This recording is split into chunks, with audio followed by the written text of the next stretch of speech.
Buongiorno a tutti. Oggi ci troviamo a fare una gita qui da una località vicino al golfo di La Spezia, ovvero Piana Battolla. Il giro di oggi dovrebbe regalarci qualcosa di veramente importante. È una sensazione, perché sia io che i miei compagni di gita conosciamo poco questa zona. Per raggiungere Piana Battolla bisogna uscire all'uscita autostradale di Brugnato, poi proseguire per Borghetto, Beverino, il piano di Madrignano e dal piano di Madrignano, attraversando nuovamente il ponte sul fiume Vara, si raggiunge in 1 chilometro Piana Battolla. Adesso vi presento i miei due compagni di gita, che uno lo conoscete, l'altro no, ma sono i nostri due gemelli terribili. Ciao a tutti, io sono Andrea, sono il fratello di Giuseppe, siamo gemelli, amico di Simone, e partecipo oggi a questa camminata nella zona dello Spezzino, che non sono particolarmente pratico della zona. Ci sono stato 15 anni fa a Varese Ligure, l'unica zona dell'entroterra che conosco è quella, e anche dalla zona verso il mare, le Cinque Terre, Bonassola. Nell'entroterra qui di questa zona per me sono posti sconosciuti e sarà una bella avventura. Tu Giuseppe invece la conosci sta zona? No, sta zona qua non la conosco e mi sono un po' documentato così perché sono il solito curiosone. Però vero. Ragazzi, innanzitutto vi devo salutare, ciao. Però mi dovete perdonare perché sono smontato dal turno di notte e però sono di un carico esagerato. Piana Battolla fa già capire che è una piana. E sto Battolla qua, uno può pensare da cosa è uscito sto nome qua, è il nome di una famiglia, una delle prime famiglie che ha vissuto in questa zona qua, e si chiamava appunto Battolla. Ci troviamo nella parte destra orografica del fiume Vara, che è l'affluente principale del fiume Magra, che poi giù a valle si immette nella zona che è chiamata Ceriasca, che è vicino a Santo Stefano Magra e Vezzano. È sempre un piacere sentire parlare Giuseppe, perché si informa sempre sulle zone dove andiamo e può venire bene assolutamente anche a voi che guardate queste composizioni per farvi un'idea precisa sui vostri gusti e sulle gite che noi vi proponiamo. Bene, adesso noi ci muoviamo e cerchiamo di regalarvi ancora una volta dei bei paesaggi in giro per la nostra Liguria. Secondo me rimarrete sorpresi.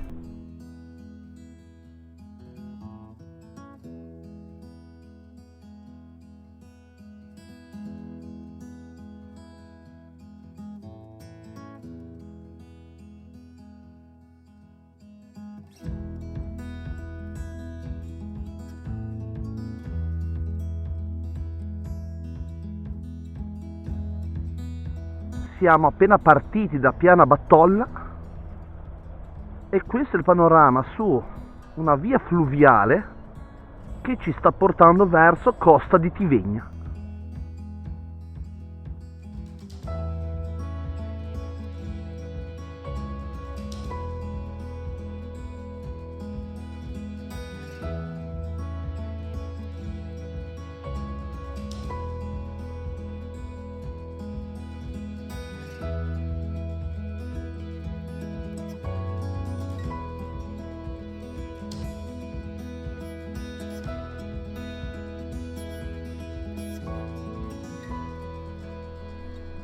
Abbiamo appena preso il sentiero che da Piedicosta o Costa di Tivegna porta a Tivegna, e questo è lo spettacolo che abbiamo di fronte. Nella parte alta Castello di Follo, dove eravamo 2 domeniche fa.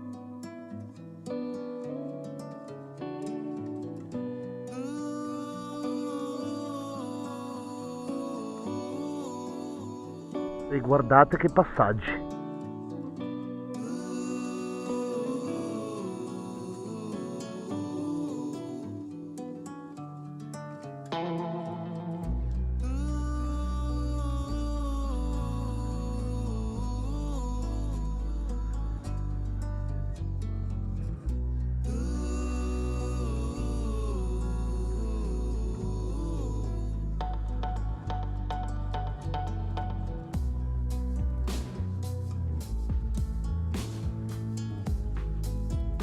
Adesso Giuseppe ci dirà qualcosa sulla Villa delle Streghe. Allora ragazzi, questo edificio qua, neanche la gente del posto sanno di preciso quando è stata edificata. Si dice, ci sono delle leggende che viene chiamata apposta Villa delle Streghe, perché in un periodo molte donne considerate eretiche erano state, tra virgolette, scomunicate da questi paesi qua, e in una notte di luna piena si sono radunate in questo posto qua, e si racconta che in una notte sola, figuriamoci, erano riuscite a costruire una chiesa che all'indomani stranamente era scomparsa. Alcuni dicono che siano ancora i resti di quella chiesa, questo edificio, che poi ha avuto come ultimo proprietario un certo, mi sembra, Oldovino, che era un commerciante che l'aveva lasciata una quarantina di anni fa e anche di più, ed è qualcosa di maestoso veramente. Grazie Giuseppe ancora una volta e voglio aggiungere una cosa, che viene chiamata anche per questo che viene associata alla chiesa, perché viene chiamata anche la villa dalle 30 finestre, perché ce ne sono, dicono che ce ne sono addirittura una trentina. Bene, allora, visto che ne ha 30, ora li contiamo tutte.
Siamo fuori Tivegna e ora prendiamo il sentiero che porta a Lama Ebreo.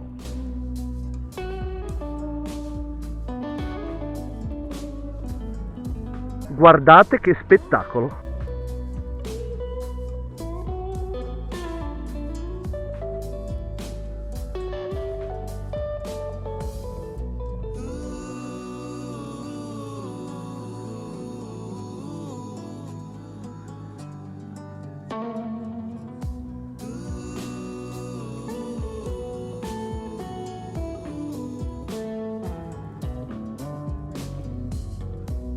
Ora prendiamo questa deviazione che ci porterà in direzione di Vetrale.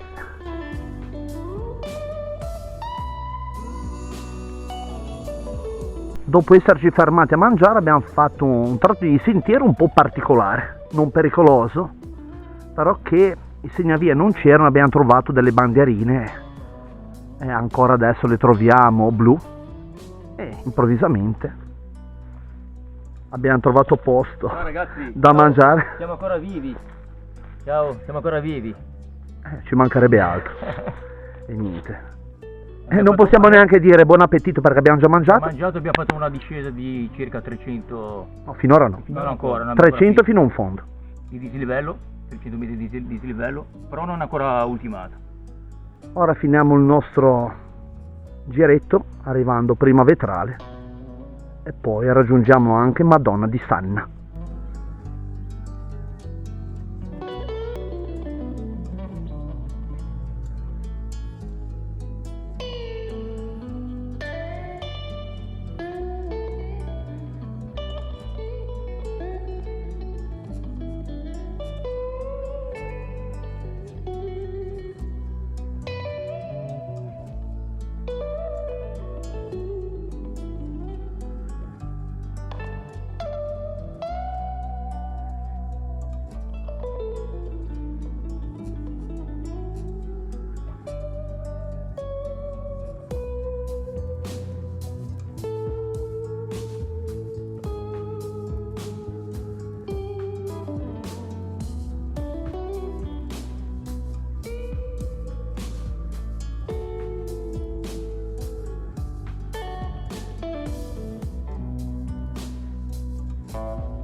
Godetevi il rumore del fiume Vara.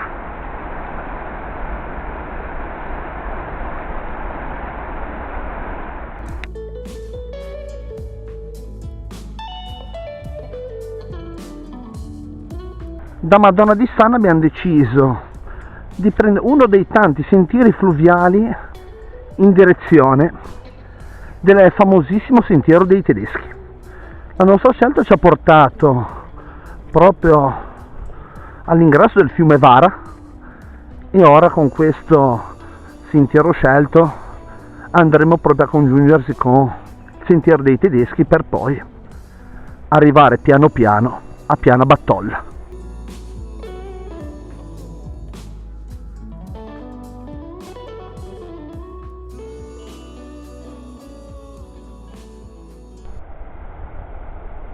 Non si può veramente resistere al fiume Vara.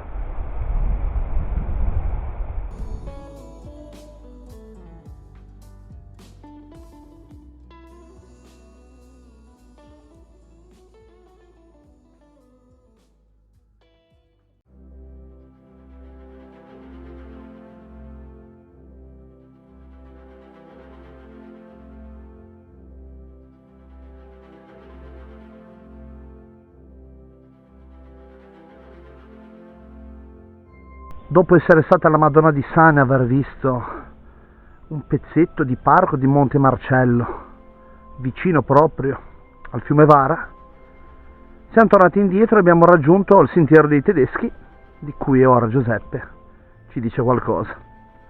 Semplicemente che durante la seconda guerra mondiale la Wehrmacht, sono i militari nazisti, hanno costruito appositamente questo tratto di strada che è piuttosto pianeggiante per agevolare i loro mezzi per poter portare sia i viveri che le munizioni. E questo sentiero adesso poi ci porterà a Piana Battolla, dove abbiamo lasciato la macchina. E potremo concludere dicendo Jetzt wir gehen zu Fuß, Sti cazzi! che significa adesso noi andiamo a piedi. Per forza, l'abbiamo fatto da stamattina. Da stamattina.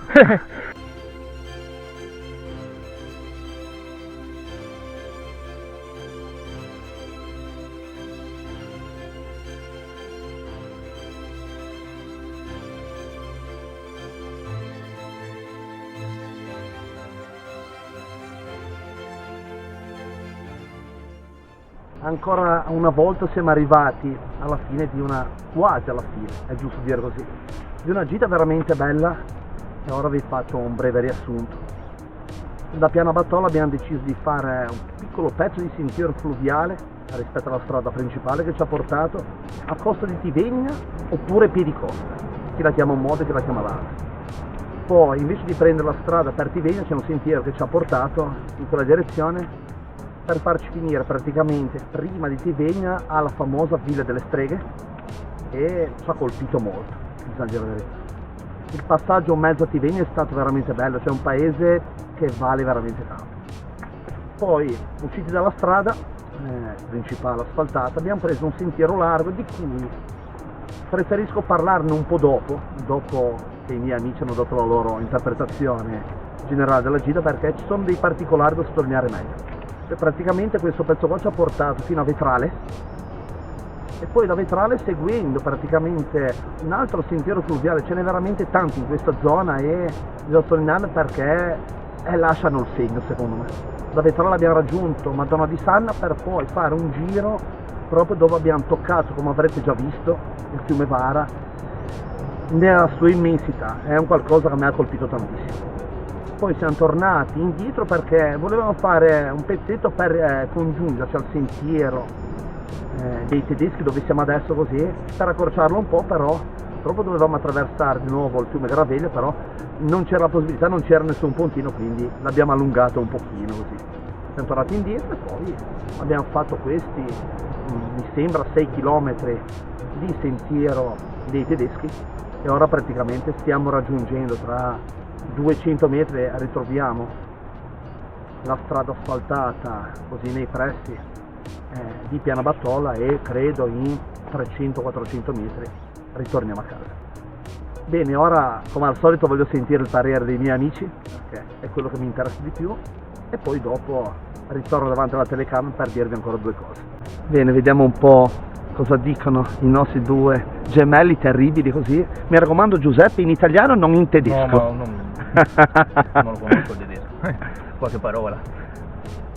Allora, io voglio cominciare a dire innanzitutto ringrazio Simone. Oh, non dirlo neanche Giuseppe, Andrea. che abbiamo fatto un gran bel giro, un giro che dai 17 km poi si sono prolungati sui 20 km. È vero. Mi è molto piaciuto tutto l'ambiente in generale, però il fiore all'occhiello per me è stato Tivegna. Tivegna è un fiore all'occhiello per me. perché è arroccato in quella costa che praticamente poi dalla sua posizione si vede tutta la piana di Ceparana, si vedono poi anche le Alpi Apuane e c'è un panorama pazzesco. Quello lì è stato il fiore all'occhiello. Poi devo Concordo. dire che io essendo appassionato di film horror devo dire che questa Villa delle Streghe mi ha veramente affascinato. Stregato. È stregato, sono stato veramente colpito, una dimora grandiosa e molto affascinante. È vero. E per ultima cosa devo dire ancora due cose. Mi è molto piaciuto incontrare 3 persone del luogo, la signora coi cani subito all'inizio, poi il signore anziano, la sua Tivegna, In mezzo ai suoi... i suoi racconti è stato veramente, ci siamo prolungati mezz'ora buona con questo signore che ci ha raccontato un po' la storia della valle. E poi dopo la terza persona che l'abbiamo beccata nel percorso appena dopo il paese, e mi è piaciuto tanto questo signore perché ci ha fatto entrare nella sua vigna. E È una cosa da sottolineare, veramente. Ci ha fatto entrare nella sua vigna e in una sua altura, lassù in alto, e ci ha fatto vedere il bellissimo panorama che si vede da lassù. Sono 3 persone che veramente hanno partecipato in un secondo piano nel nostro percorso. Giuseppe. Allora, io innanzitutto devo dire una cosa. Come diceva mio fratello, Tivegna mi è piaciuto tantissimo, veramente tantissimo. E anche le parole di quel signore che abbiamo incontrato a Tivegna, che ci ha detto che in tempi remoti faceva comune addirittura quel posto lì. Quel borgo lì faceva comune e poi adesso è diventato frazione di Follo, una delle 9 frazioni di Follo come Piana Battolla. Poi mi è piaciuto tantissimo il bosco che abbiamo percorso con tutti i pini marittimi che circondavano e abbiamo preso quel sentiero verso Monte Grosso. Quel posto lì mi è piaciuto veramente, veramente tanto. C'era pace, silenzio, immersi nella natura, che è quello che noi cerchiamo. Ancora un piccolo particolare come ho già detto nel primo video. Allora, il pezzo di sentiero tra Tivegna e Vetrale. Primo pezzo di strada, serrata larga, così. Attenzione ad un punto perché sono segnalati, cioè il sentiero come vedrete nella traccia, così, fa lasciare la strada serrata larga per prendere la deviazione a sinistra. Poi praticamente guardatela veramente bene la traccia dopo perché metterò una X nel punto dove abbiamo anche mangiato ed una Y in un altro punto, così, dove c'è praticamente sia il sentiero che abbiamo fatto noi, sia l'altro che porta direttamente a Madonna di Sagna, quindi potete scegliere. Perché faccio questa cosa qua? Perché da dove abbiamo mangiato fino a Vetrale non ci sono più segnavie, nel senso, mi spiego meglio, segnavie di quelli del CAE con i segni bianco-rossi eccetera, ma ci sono delle bandierine, quindi non è che non dovete fare il sentiero che abbiamo fatto noi, potete farlo tranquillamente così, sì, seguendo sempre delle bandierine o bianco-rosse o poi soprattutto blu. Praticamente il punto, se non vi sentite tranquilli, ci può anche stare, fate tranquillamente il sentiero che porta. È segnalato praticamente questo sentiero con la piana di Beveria, quello è più tranquillo, porta direttamente a Madonna di Sagna. Se invece volete andare giù verso Vetrale, seguite queste bandierine o bianche, rosse o blu, così che il sentiero a volte è un pochettino ripido così, però arriverà nei pressi di un fiume, di un ruscello, e poi attraverso una serrata larga si ricongiungerà a Vetrale. Poi un po' di considerazione mi ha fatto molto piacere il discorso che hanno fatto Giuseppe e Andrea sui particolari, che condivido appieno così. Io ne aggiungo qualcuno perché, come ho già detto prima, diciamo, essere stati sul fiume Vara così, l'ho rappresentato parecchie volte in questa composizione perché mi ha colpito molto. Anche in certi punti di sentieri fluviali, tutti verdi, che sembrava di essere in Trentino, così, diciamo, non è che stonassi, era proprio un colpo d'occhio esagerato rispetto a tutto il contorno. E tanti paesini come Madonna di Stanna, Vetrale, io adoro i paesini, scusate, così, e niente, e quindi concludo dicendovi ancora una volta che venite a visitare queste zone che non sono conosciute da tanta gente, fateli sentire o il nostro o altre prediligenti, perché ci sono dei particolari che rendono veramente incantevoli queste zone. Sperando sempre che la nostra composizione vi sia piaciuta, abbiamo quasi finito la nostra gita, ora dobbiamo raggiungere la macchina e ci vediamo alla prossima gita.